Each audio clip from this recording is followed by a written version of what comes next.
29. 하나님의 약속이 믿음을 지탱한다. 믿음은 원래 하나님께서 값없이 주신 약속 위에 선 것이므로 우리는 그 약속을 믿음의 기초로 본다. 믿음은 하나님께서는 그의 명령과 금지, 약속과 경고 등 모든 일에 참되시다는 것을 확신한다. 또한 하나님의 계명들을 공손히 받아들이며 금지사항들을 지키며 경고하신 것에 유의한다. 그러나 믿음은 원래 약속에서 출발하며 약속에 안주하며 약속에서 끝나는 것이다. 믿음은 하나님 안에서 생명을 구하는 것이므로 이 생명은 징벌에 대한 선언이나 계명에서 찾아볼 수 있는 것이 아니라 자비를 약속하는 값없이 주신 약속에서만 얻을 수 있다. 왜냐하면 우리를 우리 자신의 행위로 되돌리는 조건부의 약속은 우리가 우리 자신 안에서 생명을 발견할 경우에만 우리에게 생명을 약속하기 때문이다. 그러므로 우리의 믿음이 떨며 흔들리지 않게 하려면 구원의 약속으로 그것을 강화해야 하며, 이 약속은 우리의 공적이 아니라 우리의 가련함을 보면서 주께서 기꺼이 또 값없이 주시는 것이라야 한다. 그러므로 바울은 로마서 10장 8절에서 복음을 믿음의 말씀이라고 증언한다. 그는 복음과 율법의 교훈을 구별하며 약속도 구별한다. 이는 고린도후서 5장 19절과 20절에서 곧 하나님께서 그리스도 안에 계시사 세상을 자기와 화목하게 하시며 그들의 죄를 그들에게 돌리지 아니하시고 화목하게 하는 말씀을 우리에게 부탁하셨느니라 라고 말하는 것처럼, 하나님께서 너그럽게 사신들을 보내어 세상을 자신과 화목케 하지 않으신다면 믿음을 확립할 길이 없기 때문이다. 따라서 사도는 자주 믿음과 복음을 서로 관련시킨다. 로마서 1장 5절에서 자기가 복음 전파의 직분을 받은 것은 사람들로 하여금 믿어 순종케 하려는 것이라고 하며, 로마서 1장 16절과 17절에는 복음은 모든 믿는 자에게 구원을 주시는 하나님의 능력이며 복음에는 하나님의 의가 나타나서 믿음으로 믿음에 이르게 한다고 가르친다. 이것은 당연한 말이다. 고린도후서 5장 18절에서 말하는 것처럼 복음은 화목하게 하는 직책이므로 하나님께서 우리를 사랑하신다는 완전히 확고한 증언은 믿음이 알고자 하는 복음 이외에는 없다. 그러므로 믿음은 값없이 주신 약속을 근거로 삼아야 한다고 말할 때에 우리는 신자들이 하나님의 말씀을 완전히 받아들여야 한다는 것을 부정하지 않는다. 그러나 우리는 자비를 주시겠다는 약속이야말로 믿음의 고유한 목표라는 것을 지적한다. 한편으로는 신자들은 하나님께서 악행을 심판하시며 징벌하시는 것을 인정해야 되는 동시에 다른 편으로는 하나님의 사랑을 올바르게 응시해야 한다. 왜냐하면 성경이 신자들에게 하나님께서는 인자하신 분이며 자비로우시며 노하기를 더디하시며 인자하심이 풍부하시며 만유에 친절하시며 그 지으신 모든 것에 긍휼을 베푸신다고 묘사하기 때문이다. 30. 믿음이 은혜에 대한 약속만을 전적으로 의존하는 이유. 나는 피기우스나 그와 같은 개들이 짖는 것을 상대로 오랜 시간을 보내지 않겠다. 그들은 이 제한성을 공격하여 믿음을 산산조각을 낸 다음에 한 조각만 붙잡을 생각인 것 같다. 하나님께서 경고하시든지 은혜의 소망을 주시든지 하나님의 성실성이 믿음의 공통된 대상이라고 그들은 말한다. 내가 이미 말한 바와 같이 나도 이 점을 인정한다. 그러므로 세상의 멸망이 아직 눈에 보이지 않을 때 노아가 그것을 두려워한 사실을 히브리서 11장 7절에서 사도는 믿음으로 돌린다. 만일 절박한 징벌을 두려워서 믿음이 나온 것이라면 믿음을 정의할 때 경고를 제외해서는 안 될 것이다. 이것은 옳은 생각이다. 그러나 우리를 비방하는 자들은 마치 우리가 믿음은 하나님의 말씀의 모든 부분을 고려한다는 것을 부인하는 것 같이 부당한 비난을 한다. 우리의 의도는 다음 두 가지 점을 역설하려는 것이다. 첫째로, 값없이 주신 약속에 도달하기까지는 믿음이 견고하게 설 수 없다. 둘째로, 믿음이 우리를 그리스도께 연결하지 않으면 믿음은 우리와 하나님을 결코 화해시키지 못한다. 이 두 가지 점은 다 유의할 가치가 있다. 우리는 하나님의 자녀들을 악한 자들과 구별하며 신자를 불신자와 구별하는 믿음을 추구한다. 하나님께서 내리시는 명령은 모두 정당하며 그의 경고는 참된 것이라고 믿는 사람이 있다면 그렇다고 해서 그를 신자라고 부를 것인가? 절대로 그럴 수 없다. 그러므로 하나님의 자비를 근거로 하지 않는다면 믿음이 성립될 견고한 조건이 있을 수 없다. 그런데 우리는 무슨 목적으로 믿음을 논하는가? 구원의 길을 파악하려는 것이 아닌가? 그러나 믿음이 우리를 그리스도의 몸에 접붙이지 않는다면 어떻게 구원하는 믿음이 될 수 있는가? 따라서 우리가 믿음을 정의할 때 신자와 불신자를 분리하는 표지로서 각자의 특색을 말하는 것은 조금도 불합리한 일이 아니다. 요컨대 악의를 가진 자들이 이 주장을 헐뜯으려면 그들은 반드시 바울까지 비난하게 될 것이다. 바울이 복음을 믿음의 말씀이라고 부르는 것은 옳다. 30일. 신앙에 대한 말씀의 의미. 이 점을 근거로 하여 우리는 본장 6항에서 나무의 열매를 위해서 산 뿌리가 필요한 것과 같이 믿음을 위해서는 말씀이 필요하다고 설명한 것을 다시 한번 추론한다. 이는 다윗이 시편 9편 10절에서 증거하는 것처럼 하나님의 이름을 아는 사람이 아니면 그를 믿을 수 없기 때문이다. 그러나 이 지식은 사람의 상상에서 생기는 것이 아니고 하나님께서 친히 자신의 인자하심을 증거하실 때에 생긴다. 이 점을 예언자는 시편 119편 41절 곧 여호와여 주의 말씀대로 주의 인자하심과 주의 구원을 내게 임하게 하소서라는 구절에서 확인한다. 여기서 우리는 우선 믿음과 말씀의 관계를, 다음에는 그 결과인 구원을 주목해야겠다. 그러나 동시에 우리는 하나님의 권능을 제외하지 않는다. 이 권능에 대해서 확고한 믿음이 서 있지 않으면 하나님을 합당하게 공경할 수 없다. 바울은 아브라함에 대해서 평범한 말을 한 것 같이 볼 수도 있다. 즉 축복받은 아들을 약속하신 하나님을 아브라함은 능력이 있으신 분으로 믿었다고 로마서 4장 21절에서 바울은 말한다. 마찬가지로 디모데후서 1장 12절에서도 자신에 관해서 나의 의뢰한 자를 내가 알고 또한 나의 의탁한 것을 그날까지 저가 능히 지키실 줄을 확신한다고 한다. 그러나 하나님의 권능에 대한 의심이 얼마나 자주 마음속에 잠입하는가를 반성하는 사람이라면 하나님의 능력에 당연한 찬양을 드리는 사람들은 그 신앙이 적지 않게 진보했다는 것을 충분히 인정할 것이다.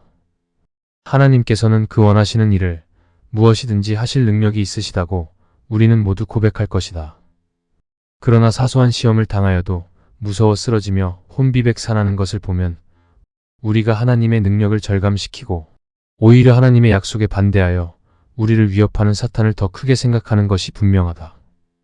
따라서 이사야는 이사야 40장 25절 이하에서 백성의 마음에 하나님의 구원에 대한 확신을 깊이 심어주기 위해서 하나님의 무한한 권능을 당당하게 논한다. 모든 일을 하실 수 있는 하나님의 권능이 눈앞에 보이지 않으면 우리의 귀는 말씀을 좀처럼 받아들이기 어려우며 그 진가도 이해하지 못할 것이다. 그뿐 아니라 여기서 하나님의 유력한 능력을 선언하는 것은 1권 16장 3항에서 말한 바와 같이 경건한 사람들은 언제나 하나님의 권능을 활용하여 곤란에 대처하기 때문이며 특히 그들은 하나님께서 자신이 아버지이신 것을 증명하실 때에 행하신 업적들을 회상하기 때문이다. 따라서 성경에서는 구속에 관하여 자주 언급한다.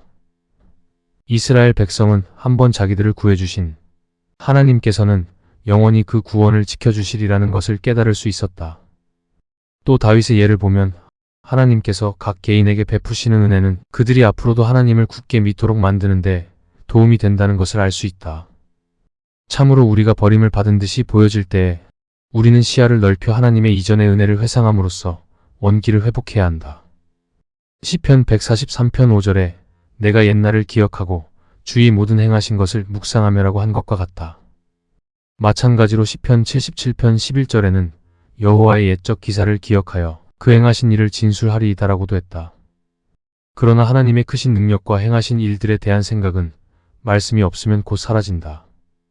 그러므로 하나님께서 그의 은혜의 증거로 조명해 주시지 않는다면 어떤 믿음도 있을 수 없다고 우리는 단정한다. 이 단정에는 합당한 근거가 있다. 여기서 우리는 사레와 리브가를 어떻게 생각할 것이냐 하는 문제를 제기할 수 있겠다. 이 두 사람은 열렬한 신앙이 불타는 듯 했으며 말씀의 한계를 넘어선 듯 보이기 때문이다.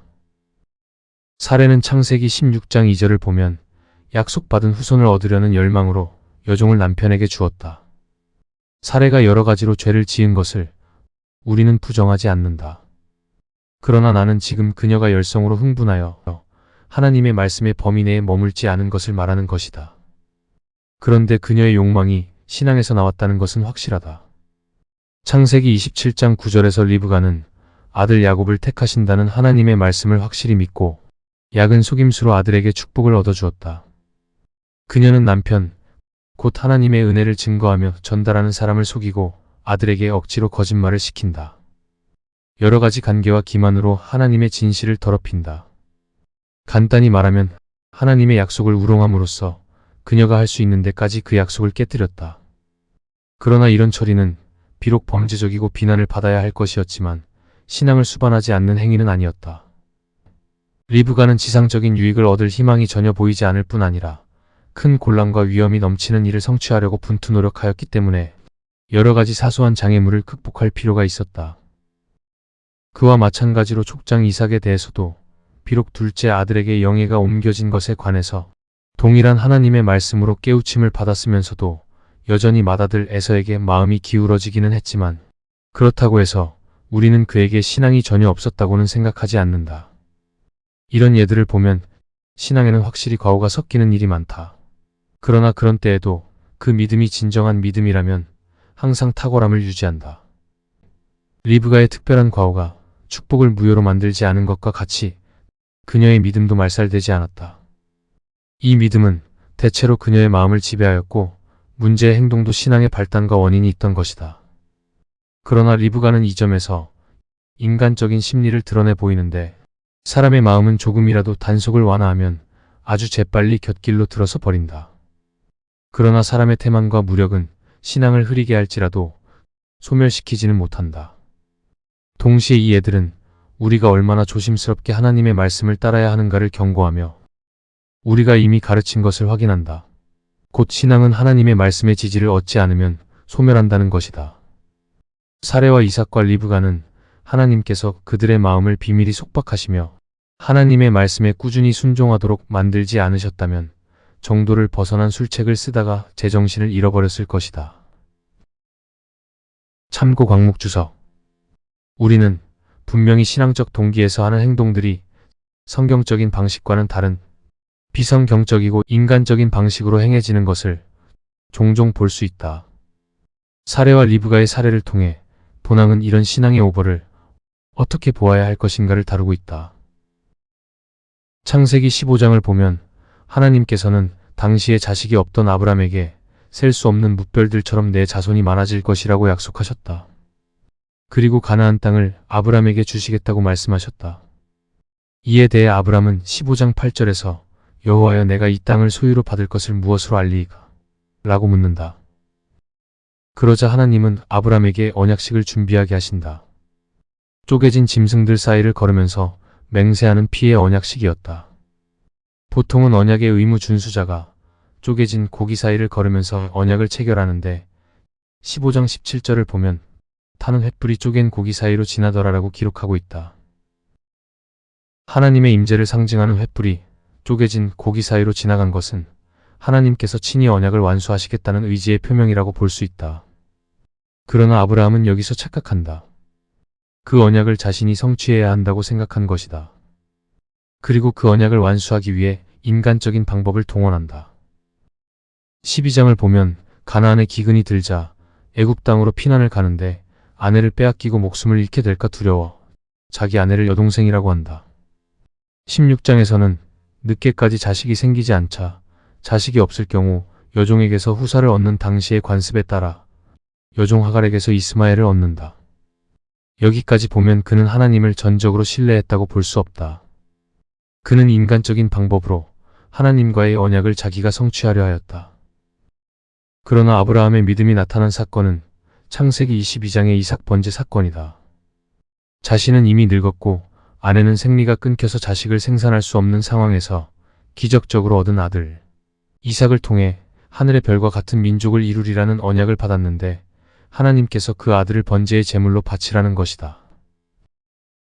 이 사건에 대해 히브리서 11장 17절부터 19절까지 다음과 같이 해석하고 있다. 아브라함은 시험을 받을 때 믿음으로 이삭을 드렸으니 그는 약속들을 받은 자로 돼 그 외아들을 드렸느니라.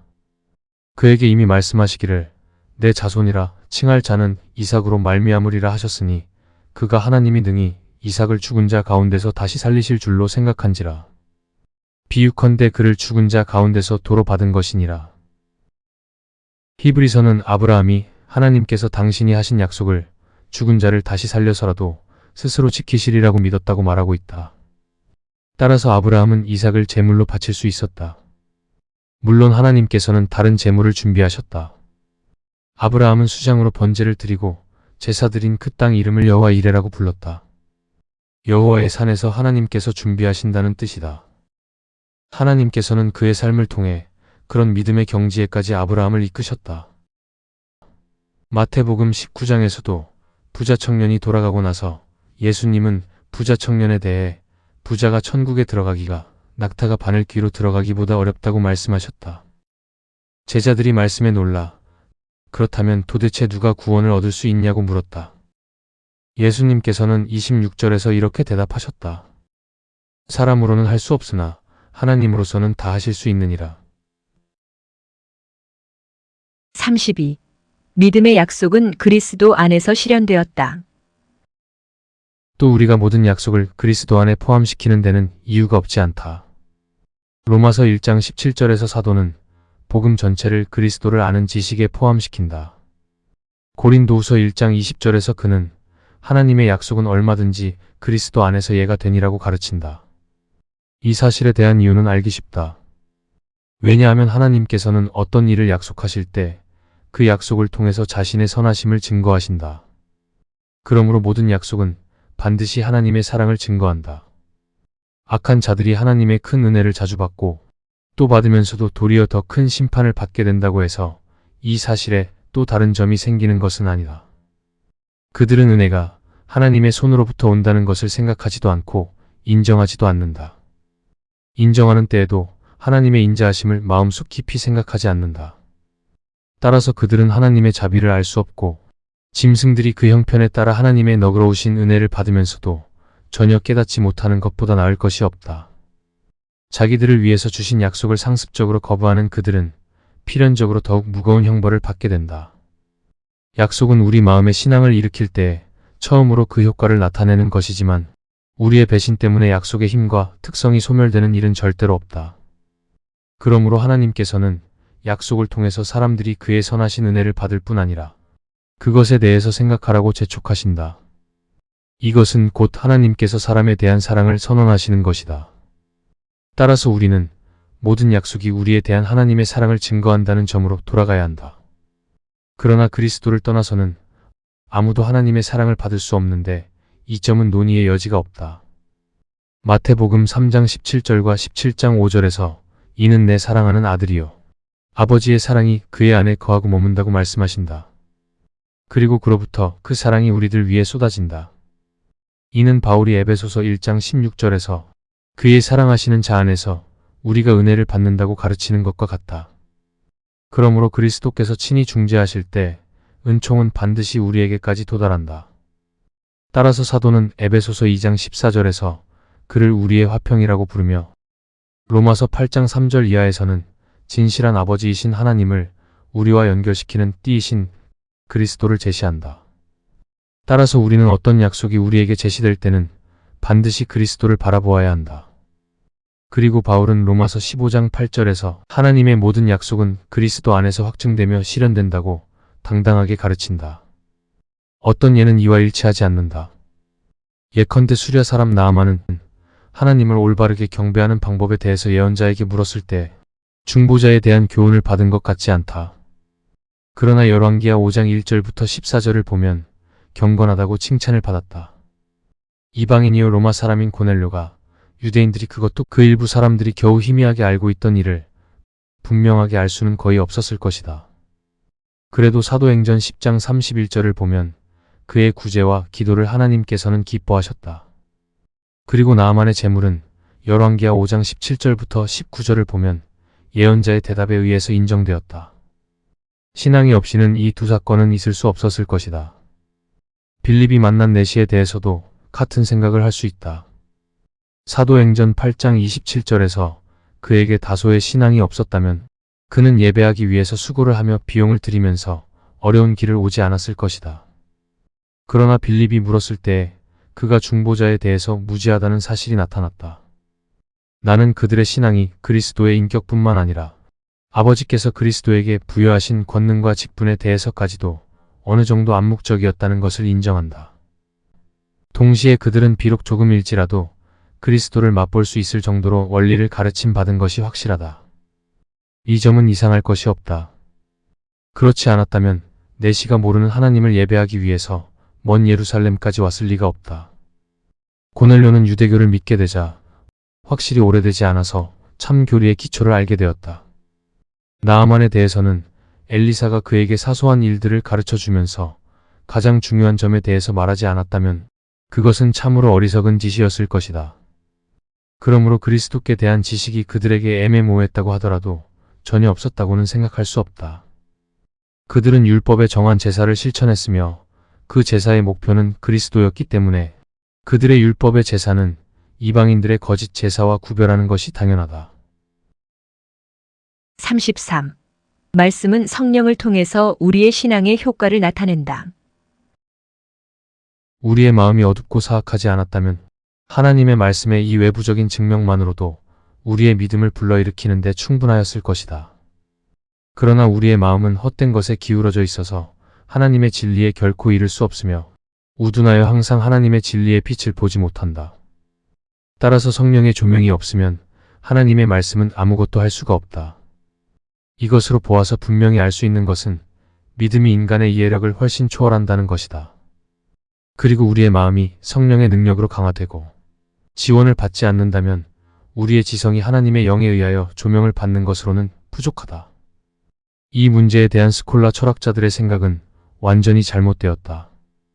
그들은 지식에서 생기는 단순한 동의를 믿음과 동일시하고 심령의 확신과 확실성을 무시해버린다.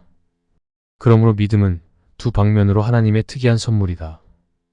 사람의 지성은 정화되어 하나님의 진리를 맛볼 수 있게 되며 마음은 그 진리를 확신할 수 있게 된다는 것이다. 성령은 믿음을 불러일으킬 뿐 아니라 점차적으로 성장하게 하여 드디어 우리를 믿음으로 인하여 천국에 도달하도록 인도하신다. 디모데후서 1장 14절에서 우리 안에 거하시는 성령으로 말미암아 내게 부탁한 아름다운 것을 지키라고 바울은 말한다. 우리는 사도가 갈라디아서 3장 2절에서 듣고 믿음으로써 성령을 받는다고 한 말을 쉽게 설명할 수 있다. 성령의 선물이 하나뿐이었다면 바울이 성령을 믿음의 결과라고 한 것은 불합리한 말이었을 것이다. 성령은 믿음의 근원이며 원인이기 때문이다. 그러나 바울은 하나님께서 교회에 여러 가지 은사를 주셔서 그것으로 교회를 장식하시며 끊임없이 믿음을 더하심으로써 교회를 완전하게 만드신다고 하면서 그 여러 가지 은사를 열거한다. 그러므로 우리가 그런 선물을 받을 수 있도록 준비해주는 일들을 바울이 믿음이라고 하는 것은 조금도 이상하지 않다. 요한복음 6장 65절에서 전에 너희에게 말하기를 내 아버지께서 오게 하여 주지 아니하시면 누구든지 내게 올 수 없다 하였노라 하시니라 라고 말하는 것처럼 믿음을 받지 못하면 아무도 그리스도를 믿을 수 없다고 하는 것은 대단히 모순된 말이라고 생각하는 사람들이 있다. 그러나 이것은 부분적으로는 사람들이 하늘의 지혜가 얼마나 은밀하고 고상한가를 생각하지 않기 때문이거나 또는 사람이 얼마나 우둔하여 하나님의 비밀을 지각하지 못하는가를 생각하지 않기 때문이다. 그리고 또 부분적으로는 사람들이 믿음의 가장 중요한 부분인 확고불변한 마음을 생각하지 않기 때문이다. 34. 성령만이 우리를 그리스도께로 인도하신다. 고린도전서 2장 11절에서 바울이 가르치는 것과 같이 사람의 속에 있는 영 외에는 아무도 사람의 뜻을 알 수 없다면 하나님의 뜻을 확실히 알 사람이 누구인가? 그리고 우리가 현재 눈으로 보는 사물에서도 하나님의 진실성을 잘 믿지 못하면서 하물며 눈으로 볼 수 없고 이해력으로 파악할 수 없는 일을 하나님께서 약속하실 때에 어떻게 하나님의 진실성이 확고부동할 수 있을까? 그러나 여기서 사람의 통찰력은 완전히 압도되어 무력하게 되므로 주의 학교에서 전진하는 첫걸음은 자기의 통찰력을 부정하는 것이다. 그것이 베일같이 우리를 덮고 마태복음 11장 25절과 누가복음 10장 21절에서 어린이들에게는 나타내시는 하나님의 비밀에 우리가 도달하는 것을 방해한다. 마태복음 16장 17절에서 이를 내게 알게 한 이는 혈육이 아니오라고 하며 고린도전서 2장 14절에서는 육에 속한 사람은 하나님의 성령의 일을 받지 아니하나니 이는 하나님의 교훈이 저희에게는 미련하게 보임이요 이런 일은 영적으로라야 분변함이니라 라고 하였다. 그러므로 성령의 지원이 필요하며 더 적절하게 말한다면 성령의 권능만이 여기에서 성공할 수 있다. 로마서 11장 34절에서 누가 주의 마음을 알았느뇨 누가 그의 모사가 되었느냐라고 한다. 그러나 고린도전서 2장 10절에서는 성령은 모든 것, 곧 하나님의 깊은 것이라도 통달하시느니라라고 한다. 고린도전서 2장 16절에서 말하는 우리가 그리스도의 마음을 알게 되는 것은 성령에 의해서이다. 그리스도께서는 요한복음 6장 44절에서 나를 보내신 아버지께서 이끌지 아니하면 아무라도 내게 올 수 없으니라고 말씀하시고 45절에서는 아버지께 듣고 배운 사람마다 내게로 오느니라라고 말씀하신다. 요한복음 1장 18절과 5장 37절을 보면 일찍이 아버지를 본 사람이 없으나 하나님께서 보내신 분만이 그를 보았다.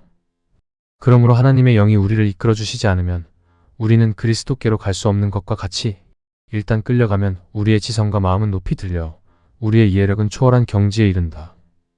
그때 우리의 영혼은 성령의 조명을 받아 이를테면 새로 날카로운 시력을 얻어 이전에 눈을 멀게 했던 그 찬란한 하늘의 비밀을 보게 된다. 또 인간적인 이해력도 이같이 성령의 빛으로 조명을 받아 하나님의 나라에 속한 일들을 드디어 참으로 맛보기 시작하며 이전에 심히 어리석고 미각이 둔하던 것과는 달라진다. 그러므로 누가복음 24장 27절에서 그리스도께서 두 제자에게 그의 나라의 비밀을 밝히 설명하려고 하셨으나 45절에 저희 마음을 열어 성경을 깨닫게 하시기까지는 아무런 발전이 없었다. 비록 사도들은 이렇게 그리스도에게서 직접 배웠지만 요한복음 16장 13절에서 말씀하시듯 그들이 귀로 들은 바와 같은 교훈을 그들의 마음속에 부어주기 위해서는 진리의 영이 그들에게 오실 필요가 있었다. 참으로 하나님의 말씀은 태양과 같이 말씀이 선포된 모든 사람에게 비치지만 눈먼 사람들에게는 아무 효과가 없다. 그런데 이 점에서 우리는 원래 모두 눈이 멀었다. 따라서 성령이 내면적 교사가 되셔서 우리의 마음을 비추시며 하나님의 말씀이 들어올 길을 마련하시지 않으면 하나님의 말씀은 우리의 마음에 침투할 수 없다. 35. 인간은 성령이 없이는 믿음을 가질 수 없다. 성령이 우리에게 주시는 믿음, 우리에게는 원래 없었던 믿음 그 자체를 바울은 고린도후서 4장 13절에서 믿음의 마음이라고 부른다. 그러므로 그는 데살로니가후서 1장 11절에서 데살로니가 신자들 안에서 하나님이 모든 선을 기뻐함과 믿음의 역사를 능력으로 이루게 하시기를 기도한다. 여기서 바울은 믿음을 하나님의 역사라고 부르며 하나님의 선하심을 기뻐함이라는 적절한 말로 부른다.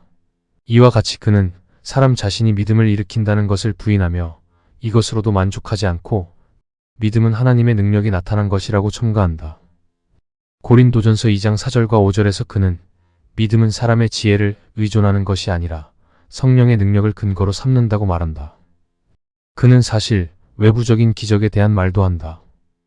그러나 유기자들은 눈이 어두워 이 기적을 보지 못하기 때문에 그는 에베소서 1장 13절과 4장 30절에서 말하는 내적 인치심을 포함시킨다.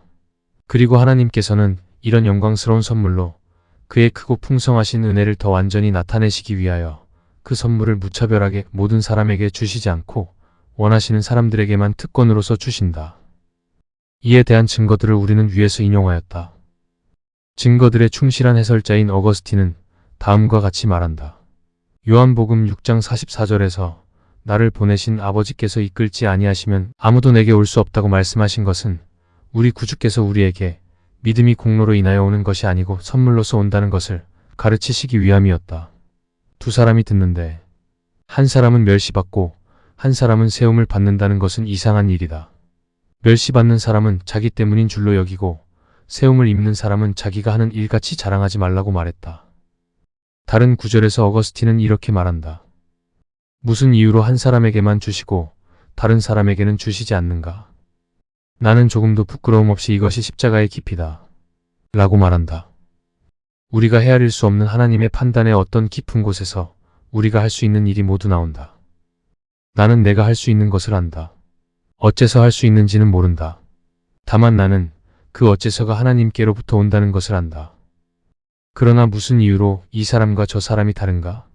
이 점을 나는 중요하게 생각한다. 그것은 밑 없는 구덩이며 십자가의 깊이다. 나는 찬탄할 수는 있으나 이론적으로 설명할 수는 없다. 요컨대 그리스도께서는 그의 영의 힘으로 우리를 조명하셔서 믿음을 가지게 하실 때에 동시에 우리를 자신의 몸에 접붙이심으로 우리는 모든 좋은 것에 참여하게 된다. 36. 마음의 문제로서의 믿음.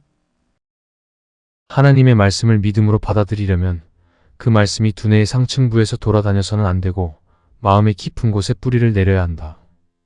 그렇게 될 때 그것은 시험의 모든 전략을 막아낼 수 있는 난공불락의 방위선이 된다.